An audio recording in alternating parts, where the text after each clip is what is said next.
हिंदू धर्म की 4 मुख्य मान्यताएं, एक रहस्यमयी सफर। क्या आप जानते हैं, हमारे होने का एक गहरा सच जो सदियों से छुपा के रखा गया है। एक ऐसा ज्ञान जो न सिर्फ हमारे जीने का मकसद बताता है, बल्कि हमें एक अद्भुत यात्रा पर भी ले जाता है। ये रहस्य छुपा है हिंदू धर्म की 4 मुख्य मान्यताओं में। धर्म, अर्थ, काम, मोक्ष। 4 शब्द जिनमें छुपा है जीवन का सार। तो तैयार हो जाओ, क्योंकि आज हम खोलने जा रहे हैं इन रहस्यमयी मान्यताओं के पन्ने और डूबेंगे एक ऐसे सफर में जो हमें ले जाएगा आत्मज्ञान की ओर। धर्म सत्य की तलाश। धर्म एक ऐसा शब्द है जो हमारे जीवन के हर पहलू को छूता है। यह केवल एक विश्वास प्रणाली नहीं है, बल्कि एक जीवन जीने का तरीका है जो हमें सही मार्ग दिखाता है। दोस्तों, धर्म कोई मजहब नहीं है, बल्कि एक जीने का तरीका है। यह हमें सिखाता है कि कैसे हम अपने जीवन को सही दिशा में ले जा सकते हैं। यह हमें नैतिकता, अनुशासन और कर्तव्य का पाठ पढ़ाता है। यह वो रास्ता है जो हमें सच्चाई की ओर ले जाता है। यह हमें आत्मचिंतन और आत्मज्ञान की ओर प्रेरित करता है, जिससे हम अपने जीवन के उद्देश्य को समझ सकते हैं। कहते हैं कि राजा हरिश्चंद्र ने अपना राज्य, अपना परिवार, सब कुछ छोड़ दिया, लेकिन धर्म का साथ नहीं छोड़ा। उन्होंने सत्य और धर्म के मार्ग पर चलने के लिए अपने सभी सांसारिक सुखों का त्याग कर दिया। क्यों? क्योंकि धर्म ही एकमात्र सच्चा साथी है। यह हमें जीवन के हर मोड़ पर सही निर्णय लेने की शक्ति देता है। यह हमें सिखाता है कि सच्चाई और ईमानदारी के मार्ग पर चलना ही सबसे महत्वपूर्ण है। महाभारत में भीष्म पितामह ने अपने प्राण त्याग दिए, लेकिन धर्म का साथ नहीं छोड़ा। उन्होंने अपने कर्तव्यों का पालन करते हुए धर्म के मार्ग पर चलने का संकल्प लिया, क्योंकि धर्म ही वो ताकत है जो हमें सही और गलत का ज्ञान देती है। यह हमें नैतिकता और न्याय के मार्ग पर चलने की प्रेरणा देता है। धर्म हमें कर्तव्य का पाठ पढ़ाता है। यह हमें सिखाता है कि हमें अपने कर्तव्यों का पालन कैसे करना चाहिए और अपने जीवन को कैसे सार्थक बनाना चाहिए। हमें बताता है कि जिंदगी में क्या करना चाहिए और क्या नहीं।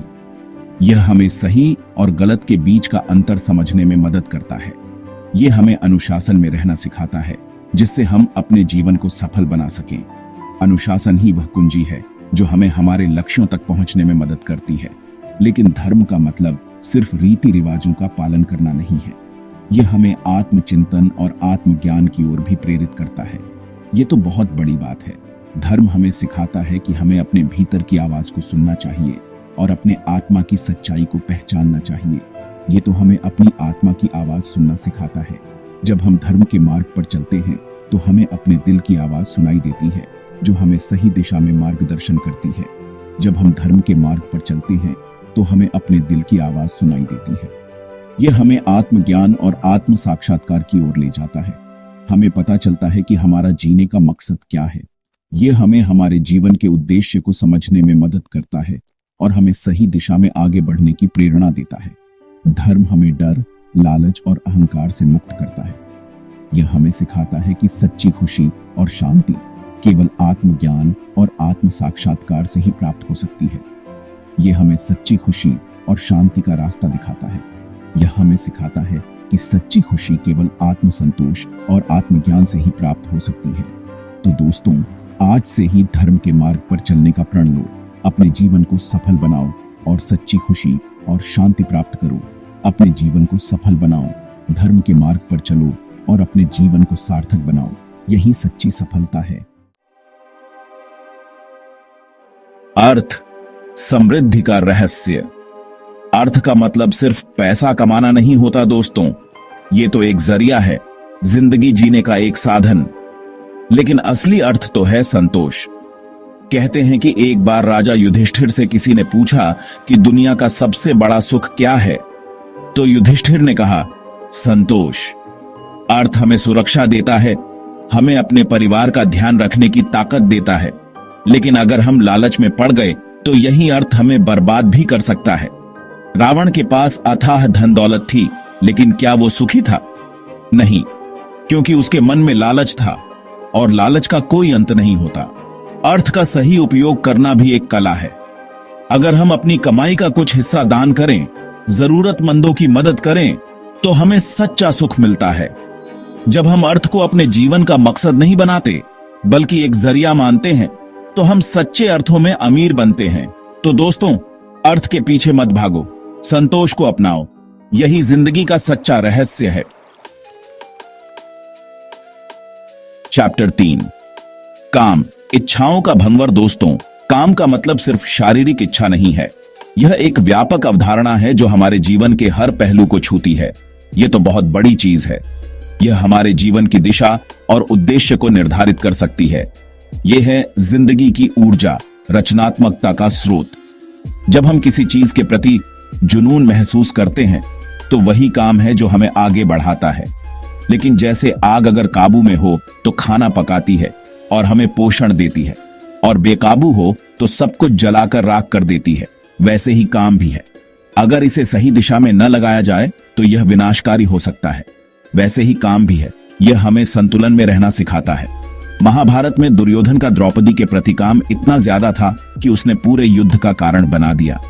उसकी इच्छाओं ने उसे अंधा कर दिया था कि उसने पूरे युद्ध का कारण बना दिया। उसकी अनियंत्रित इच्छाओं ने उसे और उसके साम्राज्य को बर्बाद कर दिया। लेकिन श्री कृष्ण ने गीता में कहा है कि काम को काबू में करके भी जिंदगी में सफलता पाई जा सकती है। उन्होंने अर्जुन को सिखाया कि इच्छाओं को नियंत्रित करना ही सच्ची विजय है। भी जिंदगी में सफलता पाई जा सकती है। जब हम अपनी इच्छाओं को सही दिशा में लगाते हैं तो हम महान उपलब्धियां हासिल कर सकते हैं। अर्जुन का उदाहरण हमारे सामने है, जिन्होंने अपनी इंद्रियों को वश में रखकर महाभारत जैसा युद्ध जीता। उन्होंने अपनी इच्छाओं को अपने कर्तव्यों के अधीन रखा। जिन्होंने अपनी इंद्रियों को वश में रखकर महाभारत जैसा युद्ध जीता, उनकी इच्छाओं ने उन्हें कमजोर नहीं किया बल्कि उन्हें और मजबूत बनाया। काम हमें प्रेरणा देता है, हमें कुछ करने के लिए प्रोत्साहित करता है। यह हमें हमारे लक्ष्यों की ओर धकेलता है, हमें कुछ करने के लिए प्रोत्साहित करता है। यह हमें हमारे सपनों को साकार करने की शक्ति देता है। लेकिन अगर हम इसके गुलाम बन गए तो यह हमें बर्बादी की ओर ले जाएगा। यह हमें हमारी राह से भटका सकता है, तो यह हमें बर्बादी की ओर ले जाएगा। यह हमें हमारी मंजिल से दूर कर सकता है। काम को काबू में करना आसान नहीं है, लेकिन नामुमकिन भी नहीं। इसके लिए हमें आत्मनियंत्रण और अनुशासन की आवश्यकता होती है। ध्यान, योग और अच्छे लोगों का साथ हमें अपनी इंद्रियों को वश में करने में मदद कर सकता है। यह हमें मानसिक शांति और संतुलन प्रदान करता है। हमें अपनी इंद्रियों को वश में करने में मदद कर सकता है। यह हमें सही मार्ग पर चलने के लिए प्रेरित करता है। तो दोस्तों, काम से डरो मत, बल्कि इसे समझो। इसे अपनी ताकत बनाओ, अपनी कमजोरी नहीं। इसे अपने जीवन का हिस्सा बनाओ, लेकिन इसे अपने जीवन पर हावी मत होने दो, बल्कि इसे समझो। इसे अपनी ताकत बनाओ, अपनी कमजोरी नहीं। इसे अपने जीवन का हिस्सा बनाओ, लेकिन इसे अपने जीवन पर हावी मत होने दो। सही दिशा में लगाई गई इच्छाएं ही हमें सच्ची सफलता दिला सकती हैं। चैप्टर 4, मोक्ष, अंतिम मुक्ति का द्वार। दोस्तों, जिंदगी एक सफर है और हर सफर का एक अंत होता है। लेकिन इस अंत का मतलब क्या है? क्या यह सिर्फ एक ठहराव है या एक नई शुरुआत? लेकिन क्या मौत ही सब कुछ है? नहीं, मौत एक पड़ीढाव है, एक ऐसा पड़ीढाव जो हमें एक नए सफर की ओर ले जाता है। हिंदू धर्म में माना जाता है कि मौत तो एक नए जीवन की शुरुआत है। यह एक ऐसा चक्र है जो अनंत है, जिसमें आत्मा एक शरीर से दूसरे शरीर में जाती है। मोक्ष का मतलब है इस जन्म मरण के चक्र से छुटकारा। यह एक ऐसी अवस्था है जहां आत्मा को पूर्ण शांति और मुक्ति मिलती है। यह है वो अवस्था जहां दुख, तकलीफ और मोह माया का कोई असर नहीं होता। यह एक ऐसी स्थिति है जहां आत्मा को सच्ची शांति और आनंद का अनुभव होता है। कहते हैं कि राजा जनक को मोक्ष की प्राप्ति हुई थी। वो राजा होते हुए भी सांसारिक मोह माया से दूर थे। उन्होंने अपने जीवन में ध्यान और साधना के माध्यम से मोक्ष प्राप्त किया। वो राजा होते हुए भी सांसारिक मोह माया से दूर थे। उन्होंने अपने जीवन में ध्यान और साधना के माध्यम से मोक्ष प्राप्त किया। यह दिखाता है कि मोक्ष प्राप्ति के लिए किसी विशेष स्थिति या परिस्थिति की आवश्यकता नहीं होती। मोक्ष कोई ऐसी चीज नहीं है जो हमें मरने के बाद मिलेगी। यह एक ऐसी अवस्था है जिसे हम जीते जी भी प्राप्त कर सकते हैं। यह हमारे मन की शांति और आत्मा की शुद्धि पर निर्भर करता है। यह तो एक ऐसी अवस्था है जिसे हम जीते जी भी प्राप्त कर सकते हैं। जब हम अपने मन को शांत करते हैं, अपने अहंकार को छोड़ते हैं और भगवान में लीन हो जाते हैं, तो हमें मोक्ष की प्राप्ति होती है। जब हम अपने मन को शांत करते हैं, अपने अहंकार को छोड़ते हैं और भगवान में लीन हो जाते हैं, तो हमें मोक्ष की प्राप्ति होती है। यह एक ऐसी अवस्था है जहां हमें सच्ची शांति और आनंद का अनुभव होता है और भगवान में लीन हो जाते हैं तो हमें मोक्ष की प्राप्ति होती है। यह एक ऐसी अवस्था है जहां हमें सच्ची शांति और आनंद का अनुभव होता है। यह एक ऐसी स्थिति है जहां आत्मा को पूर्ण मुक्ति मिलती है। ये एक ऐसी अवस्था है जहां हमें सच्ची शांति और आनंद का अनुभव होता है। मोक्ष का मार्ग कठिन जरूर है, लेकिन नामुमकिन नहीं। यह एक ऐसा मार्ग है जो हमें आत्मा की शुद्धि और मन की शांति की ओर ले जाता है। मोक्ष का मार्ग कठिन जरूर है, लेकिन नामुमकिन नहीं। ध्यान, योग, भक्ति और पुत्रों, तो दोस्तों, ये थी हिंदू धर्म की 4 मुख्य मान्यताएं। रहस्यमयी है ना? लेकिन यकीन मानो, इनके पीछे छुपे ज्ञान को समझना लाइफ चेंजिंग हो सकता है। अगर आपको ये वीडियो इंफॉर्मेटिव लगा तो लाइक करना मत भूलना और अपने दोस्तों के साथ शेयर भी करना, क्योंकि ज्ञान बांटने से बढ़ता है। और हाँ, कमेंट करके जरूर बताना कि आपको कौन सी मान्यता सबसे ज्यादा इंटरेस्टिंग लगी। मैं आपके कमेंट्स का इंतजार करूंगा।